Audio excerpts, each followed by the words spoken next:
நாம் சாதாரண ஒரு மனிதரிடம், அதே போன்று அல்லாஹ்வின் தூதர், அந்த அல்லாஹ்வின் தூதர் எப்படி சொன்னார்? குல் இன்னமா அன பஷரும் மிஸ்லுக்கும், நானும் உங்களை போன்ற ஒரு மனிதன் தான் என்று தான் சொன்னார்கள். எனக்கு வகை வருகிறது என்று சொன்னார்கள். அந்த தூதர் எவைகளை விட்டெல்லாம் இந்த சமூகத்தை அவர்கள் மீட்டெடுப்பதற்கு முயன்றார்களோ அந்த படுகுழியில் மறுபடியும் போய் விழக்கூடிய காட்சிகளை நாம் பார்த்து கொண்டிருக்கிறோம். மற்றும் ஒரு வரியை கவனியுங்கள். வாந்த ஹக்கன் ரியாசுல் ஹல்கி அஜ்மஇஹிம், உண்மையாகவே நீங்கள் அனைத்து படைப்பினங்களுக்கும் இரட்சிப்பாளராக நீங்கள் இருக்கின்றீர்கள். அனைத்து படைப்பினங்களுக்கும் நபியை நீங்கள் தான் இரட்சிப்பாளர் என்று இதிலே பாடுகிறார்கள். என் அருமை சகோதரர்களே, கொஞ்சம் சிந்தனை செய்து பாருங்கள். நபி அவர்கள் நமக்கு கற்றுத்தந்த துஆ என்ன? ஒவ்வொரு காலையிலும் மாலையிலும் நீங்கள் ஓதி வாருங்கள். யா ஹய்யு யா கய்யூம் பிரஹ்மதிக அஸ்தகீஸ் அஸ்லிஹ் லி ஷஅனி குல்லஹ் வலா தகில்லி இலா நஃப்ஸி தர்ஃபத ஐன். ஒவ்வொரு காலையிலும் மாலையிலும் இதை ஓதி வருமாறு நபி அவர்கள் கற்றுத்தந்தார்கள். அந்த தூதரும் இதை ஓதினார்கள். இதனுடைய பொருள் என்ன?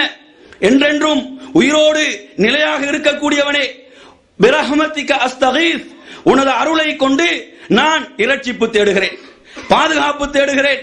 அஸ்லிஹ் லி ஷஅனி குல்லஹ், எனது அனைத்து காரியங்களையும் எனக்கு இலகுபடுத்தி தருவாயாக என்று அதிலே வருகிறது. வலா தகில்லி இலா நஃப்ஸி தர்ஃபத ஐன், கண்ணை சிமிட்டுகின்ற அந்த ஒரு நேரம் கூட என்னை எனது நஃப்ஸுக்கு பொறுப்பாக ஆக்கிவிடாதே, உனது பொறுப்பின் கீழே நான் இருக்க வேண்டும் என்று நபி அவர்கள் கற்றுத்தந்தார்கள். இங்கு நீங்கள் பார்க்கின்றீர்கள், முழு உலகத்துக்கும் இரட்சிப்பாளர் யார்? நபிகளார் ஸல்லல்லாஹு அலைஹி வஸல்லம் என்று இங்கு பாடப்படுவதை பார்க்கிறோம். அல்லாஹு தஆலா கூறுகிறான், பத்ருடைய போர்க்களம் அந்த நேரத்தில் நபி அவர்கள் கூறிய பிரார்த்தனையை குர்ஆனிலே நினைவு கூறுகிறான். இது தஸ்தகீஸூன ரப்பக்கும், உங்கள் ரப்பிடம் நீங்கள் இரட்சிப்பு தேடியதை நினைவு கூறுங்கள். ஃபஸ்தஜாப லக்கும், அவன் உங்களுடைய அந்த இரட்சிப்பை ஏற்று மலக்குகளின் ஊடாக உங்களுக்கு உதவி புரிந்தான். இப்படித்தான் நபியுடைய முன்மாதிரி இருந்தது, சஹாபாக்களுடைய முன்மாதிரி இருந்தது. அவர்கள் எந்த ஒரு கஷ்டத்தின் போதும் துன்பத்தின் போதும் அல்லாஹ்விடத்தில் தான் பிரார்த்தனை செய்தார்கள். நபியுடைய மரணத்துக்கு பிறகு சஹாபாக்களில் யாராவது நபியுடைய கபருக்கு சென்று கபருக்கு முன்னால் பிரார்த்தித்தார்கள் என்று ஒரு ஆதாரத்தை காட்ட முடியுமா? அவர்கள் அந்த சஹாபாக்கள் நபியிடம் பிரார்த்தித்தார்கள் மரணத்துக்கு பிறகு என்பதற்கு ஏதும் ஆதாரம் இருக்கிறதா? இல்லை, நிச்சயமாக இல்லவே இல்லை. ஏன்? அல்லாஹ்வின் தூதர் கற்றுக் கொடுத்ததெல்லாம் நீங்கள் அல்லாஹ்விடம் கேளுங்கள், அல்லாஹ்விடம் பிரார்த்தியுங்கள்.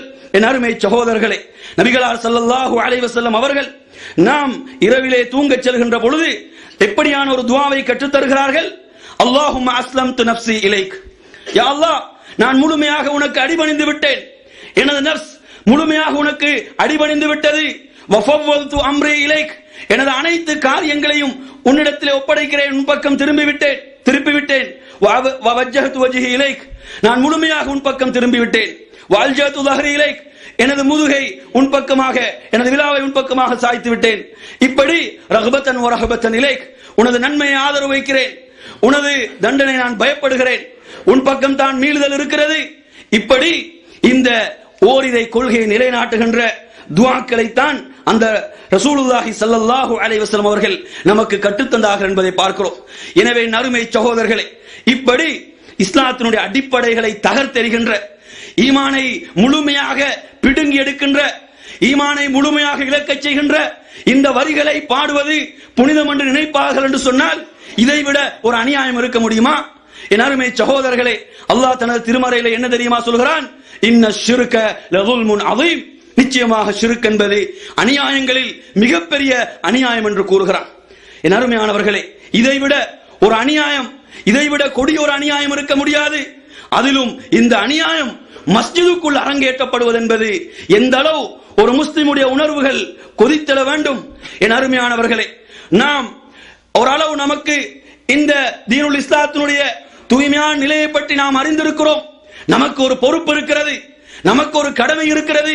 நமது உறவினர்களை, நமது சொந்த பந்தங்களை இந்த ஷிர்க்கிலிருந்து நாம் மீட்டெடுக்க வேண்டும்.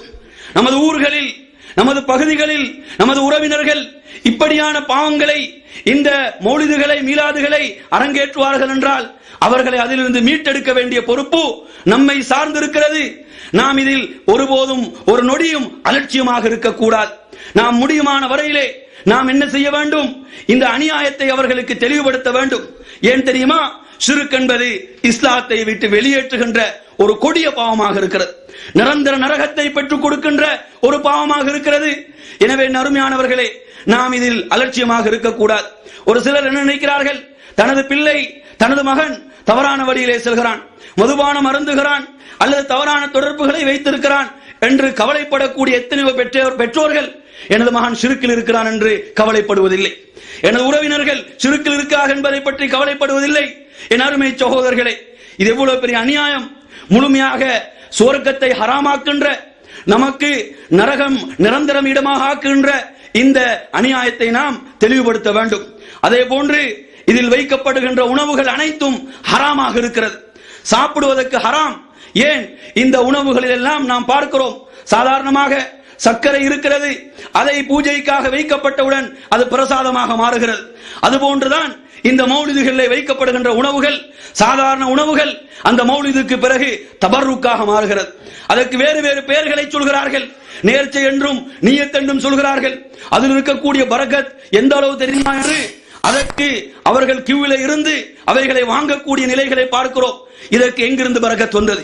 இதற்கு எங்கிருந்து தபர்ருக் வந்தது? என் அருமை சகோதரர்களே, அல்லாஹு தஆலா அல் குர்ஆனிலே நமக்கு ஹராமாக்குகின்ற உணவுகளில் ஒன்றுதான் வமா உஹில்ல பிஹி லிகைரில்லாஹ், அல்லாஹ் அல்லாதவர்களுக்காக அறுக்கப்படக்கூடியவைகள். உஹில் என்ற வார்த்தைக்குரிய பொருள் என்ன? சப்தமிடப்பட்டவைகள். சப்தமிடப்படுவதென்றால் அல்லாஹ்வுடைய பெயர் கூறப்பட்டவைகள். இங்கே உண்மையிலே அல்லாஹ்வுக்காக இவைகள் செய்யப்படவில்லை. எனவே நாம் இவைகளில் மிக எச்சரிக்கையாக இருக்க வேண்டும். ஏனென்றால் இவைகள் ஹராம். இந்த தவறுகளை நமது வாழ்க்கையில் நாம் கடந்த காலங்களில் செய்திருந்தோம் என்றால் அதற்கு நாம் அல்லாஹ்விடத்தில் தௌபா செய்ய வேண்டும். யா அல்லாஹ், நாம் இவைகளை அறியாமல் செய்து விட்டோம், உன்னிடத்திலே நாம் தௌபா செய்து மீளுகிறோம் என்று நாம் தௌபா செய்ய வேண்டும்.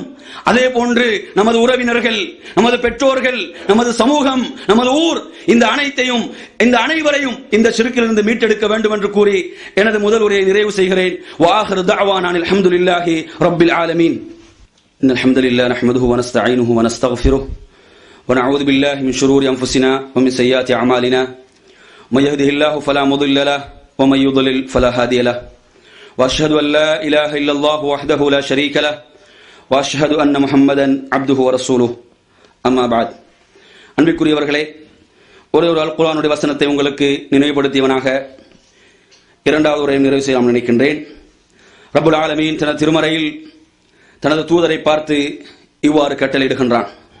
وأن أقم وجهك للدين حنيفة ولا تكونن من المشركين ولا تدع من دون الله ما لا ينفعك ولا يضرك فإن فعلت فإنك إذا من الظالمين وإن يمسسك الله بضر فلا كاشف له إلا هو وإن يردك بخير فلا راد لفضله يصيب به من يشاء من عباده وهو الغفور الرحيم.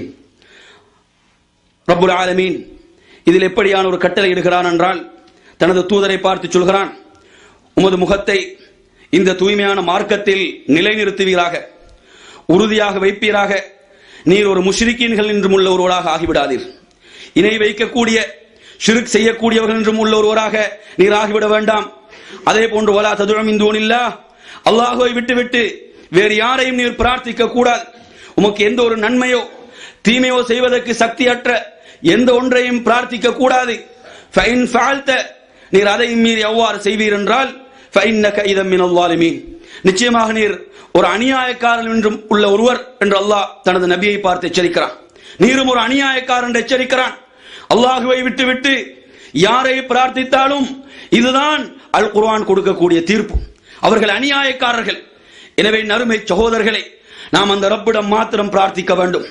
வயம்சஸ்கல்லாஹு பிதுர்ரின் ஃபலா காஷிஃப லஹு இல்லா ஹுவ, அல்லாஹ் தஆலா ஒரு தீங்கை, ஒரு துன்பத்தை நாடிவிட்டால் அதை எவருக்கும் அகற்றுவதற்கு சக்தி இருக்கிறதா?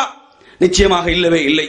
அதே போன்று அவன் ஒரு நன்மையை நாடிவிட்டால் அதை அகற்றுவதற்கும் எவருக்கும் அதிகாரம் இல்லை. அல்லாஹ் நாடியவர்களுக்கு தனது அடியார்களில் இவைகளை வழங்குகிறான். அவன் தான் மன்னிக்க கூடியவன், கிருபை செய்யக்கூடியவனாக இருக்கிறான். எனவே அன்பிற்குரியவர்களே, நமது இபாதத்துகளை எல்லாம் சுட்டெரித்து விடுகின்ற, நமது இபாதத்துகளை எல்லாம் அழித்து விடுகின்ற, நாம் பயபக்தியோடு தொழுகின்றோமே தொழுகை, நாம் அர்ப்பணிப்போடு நோட்கின்றோமே நோன்பு, நாம் செய்கின்றோமே சதகா, இப்படியான எண்ணற்ற வணக்கங்களை எல்லாம் அழித்து ஒழிக்கின்ற இந்த இபாதத்துகளை எல்லாம் வீணாக்கி விடுகின்ற ஒரு மிகப்பெரிய அநியாயம் பாவம் இருக்கும் என்றால் அது ஷிர்காக இருந்து கொண்டிருக்கிறது. நாளை மறுமையில் நாம் வெறும் கையோடுதான் அங்கு நிற்க வேண்டியிருக்கும். ஏன்? நமக்கு தெரியாது நமது நன்மைகள் எதன் மூலம் அழிந்து கொண்டிருக்கின்றன, அழிக்கப்பட்டு கொண்டிருக்கின்றன என்பதை நாம் அறியவில்லை என்றால் நாளை மறுமையில் நாம் வெறும் கையாகத்தான் நிற்க வேண்டியிருக்கும். ஏன் தெரியுமா? இந்த ஷிர்க் என்பது நன்மைகளை எல்லாம் அழித்து விடுகின்ற, சுட்டெரித்து விடுகின்ற ஒரு பாவம் என்று அல்லாஹு தஆலா தனது திருமறையிலே கூறுகிறான். எப்படி சொல்கிறான்? லைன் அஷ்ரக்த லயஹபதன்ன அமலுக் வல தகூனன்ன மினல் காசிரீன். நீர் ஷிர்க் செய்தாலும் இணை வைத்தாலும் உமது நல்லறங்கள் அனைத்தும் அழிந்து விடும் என்று தனது தூதரை பார்த்து அல்லாஹ் சொல்கிறான். அது மாத்திரமல்ல, நாளை மறுமையில் மிகப்பெரிய நஷ்டம் என்று சொல்கிறான். ஏன்? நன்மைகள் அனைத்தும் அழிக்கப்படும் என்றால் நாளை மறுமையில் வெற்றி இருக்காது, தோல்வியும் நஷ்டமும் தான் இருக்கும் என்று சொல்கிறான். எனவே அருமை சகோதரர்களே, இந்த நன்மைகளை எல்லாம் அழித்து விடுகின்ற, அநியாயங்கள் எல்லாம் மிகப்பெரிய அநியாயமாக திகழ்கின்ற, நரகத்தை நிரந்தரமாக தங்குவிடமாக தருகின்ற, சுவர்க்கத்தை ஹராமாக்குகின்ற, நாளை மறுமையில் நபியுடைய ஷஃபாஅத்தை இழக்கச் செய்கின்ற, அதே போன்று அல்லாஹ்விடத்தில் ஒவ்வொரு திங்களும் வியாழனும் நன்மைகள் உயர்த்தப்பட்டுக் கொண்டிருக்கின்றன. அந்த நன்மைகள் உயர்த்தப்படாமல் நம்மை அந்த நன்மைகளை தடுக்கின்ற இந்த ஷிர்க்கை விட்டு நாம் முழுமையாக விடுபட வேண்டும் என்று கூறி எனது இரண்டாவது உரையை நிறைவு செய்கின்றேன். வ ஆகிரு தஅவானா அனில் ஹம்துலில்லாஹி ரப்பில் ஆலமீன்.